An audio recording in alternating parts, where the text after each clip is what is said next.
आणि 6वा अध्याय, ते लक्ष द्या. देवाला आज देखील पृथ्वीवर अवलोकन म्हणजे देवाची नजर, देवाचे डोळे ह्या पृथ्वीवर लागले.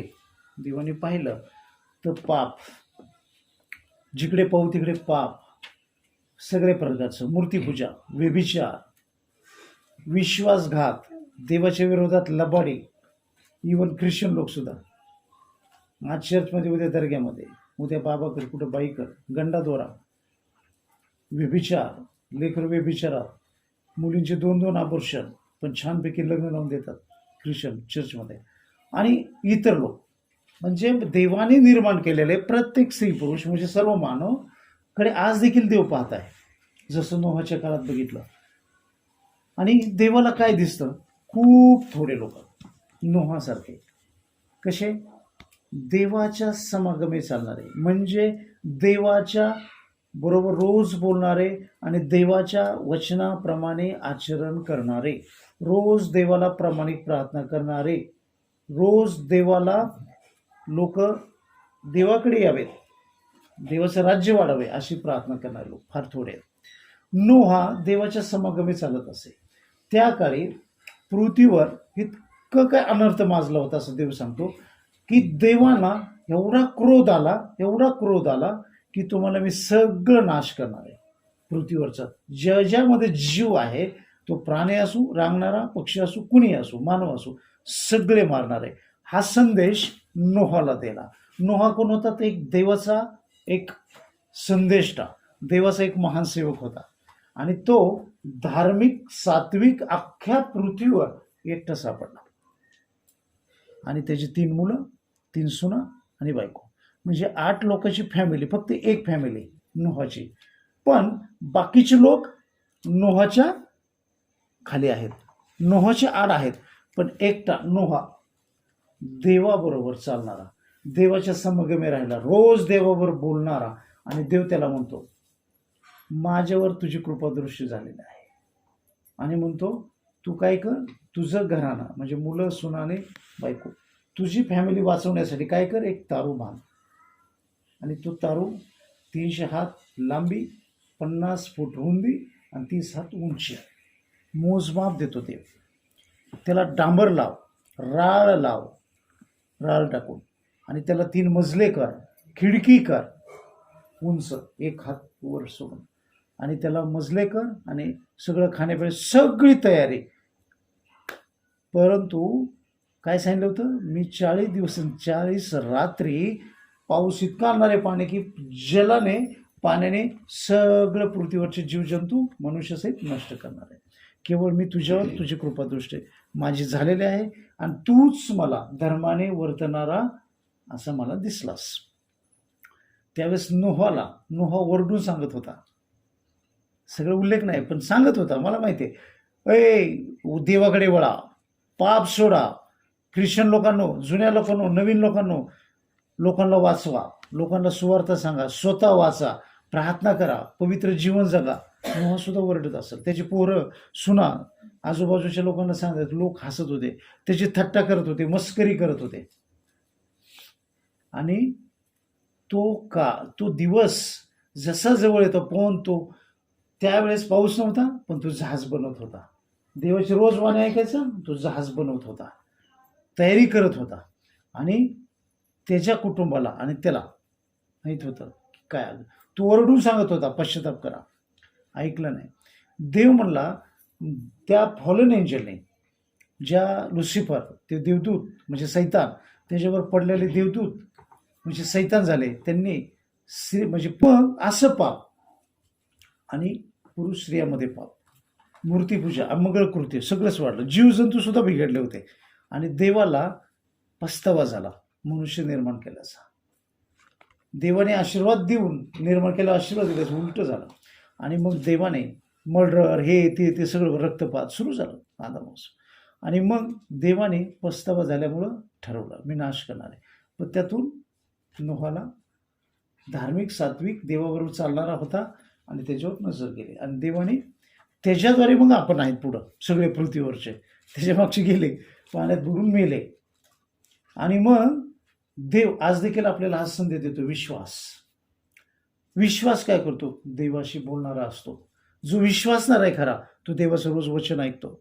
जो विश्वासणार आहे तो पवित्र जीवन जगतो. जो विश्वासणार आहे फेक लोकांपासून सावध राहतो. विश्वासणार आहे तो लोकांना सुवार्ता सांगतो.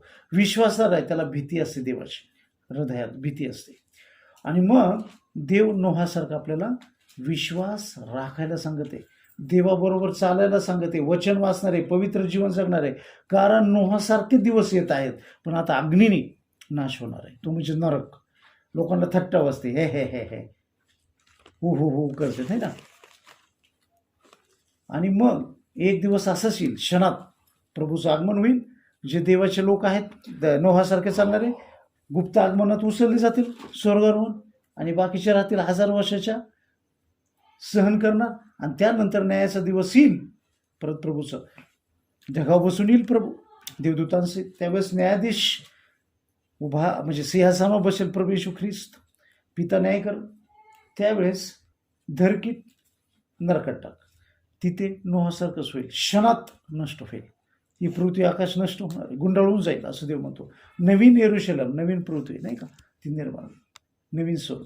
म्हणजेच काय, तुम्हाला मला नोहासारखा विश्वास करायचा. आणि ते खरी गोष्ट आहे, कारण देवाचं वचन त्या काळातलं सिद्ध खरं झालंय, ते युगानुयुग सत्य राहील, कारण तो देव आहे. या देवाच्या वचनावर प्रेम केलं प्रभू येशूसारखं, तर आपण आत्ताच्या नरक आणि स्वर्ग देव दाखवत आहे त्या देखील गोष्टी 100% खऱ्या आहेत. आणि ते दिवस लवकर जवळ येत आहेत. आज देखील देव पाहते, देवाची नजर आपल्यावर जाते, आणि आपल्यातलं पाप दिसतं, लबाडी दिसते, खोटाडेपणा दिसतो, तर देव दुःखी होते. आणि त्याबरोबर देवाला पस्तावा होते. देव काही लोकांसाठी रडत आहे, आणि देव क्रोध देखील देवाला वाढत आहे, की माझं वचन 100 वेळेस ऐकून लोक बदलत नाहीत, 100 वेळेस प्रार्थना करून बदलत नाहीत, तरी डोकं दुखतं, कंबर दुखतं. अधिकार मी दिलाय प्रभू म्हणतो, तरी समजत नाहीत. बायबल वाचा म्हणलं की तोंड वाकडं तिकडं होतं, दिसत नाही. पण बाकीच्या जगातल्या गोष्टीला, यूट्यूबला घाणाट्या बायांचे घाणाटे पिक्चर, हिंदी पिक्चर इकडं तिकडं बरे दिसतात. लेकरांचं कौतुक बरं दिसतं, फोटो काढलेले जुने पुराणे, ते कौतुक दिसतं. म्हणजे देव म्हणतो, माझ्याविषयी तुमच्या अंतःकरणात काहीच नाही. तुमच्याकडे बघितलं, माझ्याकडे बघितलं, तर देवाला असं दिसू नये की आपल्या हृदय सगळं पोकळ वास आहे, खोकलं झालं, सगळं मोकळं राहिलं. देवाचा क्रोध आपल्यावर येऊ नये. आणि देवाचा क्रोध म्हणजेच नरकदंड शिक्षा आहे. म्हणून देव आपल्याला या वचनातून हे शिकवत आहे की जसं नोहाच्या काळात जलप्रलय आला, लोकांनी विश्वास नाही ठेवला. आज देखील बरेच लोक आहेत, ख्रिश्चन लोक, फेक पास्टर, फेक प्रॉफिट, अनेक फेक चर्च बी तयार झालेत, पंथ तयार झालेत, जगिक लोक बी आहेत ज्यांना देव माहीत नाही, आणि लोक नरकाच्या दिशेने चाललेले आहेत. त्यावेळेस त्या लोकांचा, पापी लोकांचा, अख्ख्या नोहाचं कुटुंब सोडून, नोहा सोडून सगळं पाण्यासाठी राखलेले होते. पाण्यात बुडून जाण्यासाठी त्यांची दिशा चालली. आज देखील ते अग्नीत जळून नष्ट होण्यासाठी तिकडे वाटचाल चालली. तुम्हाला मला विश्वास राखायचा नोहासारखा. देव बोलला, देवाला, नोहाला देखील देव वचनाद्वारे बोललाय, डायरेक्ट बोललाय, वाणीद्वारे बोललाय. आज देखील बोलतो, पवित्र आत्माद्वारे देव बोलते, प्रॉफिटिक बोलते, वचनाद्वारे बोलते, दृष्टांद्वारे बोलत आहे. आणि आपण जर कान झाकले, डोळे हा केले, इथं हा केलं, आणि घरी जाऊन जे करायचे तेच केलं रोज, तर तुमचं मुक्काम पोस्ट गव्हाण आहे, नरक. मग तुम्ही ठरवा कुठं जायचे. देवाचं भीती असली पाहिजे होते. आणि हे वचन 100% खरं आहे, 100%. ते कुणीही बदलू शकत नाही. देवाने लिहिलंय, काम संपलं, कुणाला सुट्टी नाही. फक्त एकच आहे, पश्चाताप करा, विश्वासात चाला, पवित्र जीवन, सगळ्या गोष्टी देवाच्या करा, आणि देव तुम्हाला ब्लेस करा. डोळे झाका, आपण प्रार्थना. आमेन. म्हणा माझ्या मागे, प्रभू येशू, आज आम्ही नोहासारखे जशी तुझी नजर आमच्यावर येईल, आम्ही नोहासारखे धार्मिक, सात्विक, तुझ्या समागमे चालणारे, तुझ्या वचनाप्रमाणे आचरण करणारे, पवित्र जीवन जगणारे, तुझ्या विश्वासात राहणारे, कारण तुझं वचन जे सांगतं त्यावर कुठलाही संशय न ठेवता 100% मी विश्वास ठेवून जगावे आणि जगणार. प्रभू आम्ही जे नरकाकडे चालले, जसं नोहाच्या काळात त्या प्रलयामध्ये बुडून मरणार होते, तसे आज देखील या पृथ्वीवरचे लोक नरकात मरतील. पण प्रभू तुझी दया मोठी आहे. आम्ही लोकांकडे जाऊ, सुवार्ता सांगू, त्यांना नरकापासून वाचू, की तुझी इच्छा पूर्ण करणारे आम्हाला बनव. आजपर्यंत नसेल प्रभू, मला क्षमा कर. आजपासून आम्ही तुझी सुवार्ता सांगणारे, आम्ही स्वतः पवित्र जीवन जगणारे, आम्ही स्वतः वचनाप्रमाणे आचरण करणारे, आम्ही नोहासारखे विश्वासू, तुझ्याशी बोलणारे, तुझी वाणी ऐकणारे आणि त्याप्रमाणे करणारे असे तू आम्हाला बनव. तुझ्या विश्वासात आम्हाला दृढ आणि बळकट कर. प्रभू तुझं पवित्र रक्त आमच्या जीव शरीरात प्राणाव घेतो. मला शुद्ध आणि पवित्र वचन समजणारे बुद्धी दे, ज्ञान दे. तुझ्या वचनावर प्रेम करणार तू आम्हाला बनव. ही सर्व प्रार्थना प्रभू येशू ख्रिस्ताच्या नावात स्वर्गीय पित्याकडे मागतो. आमेन.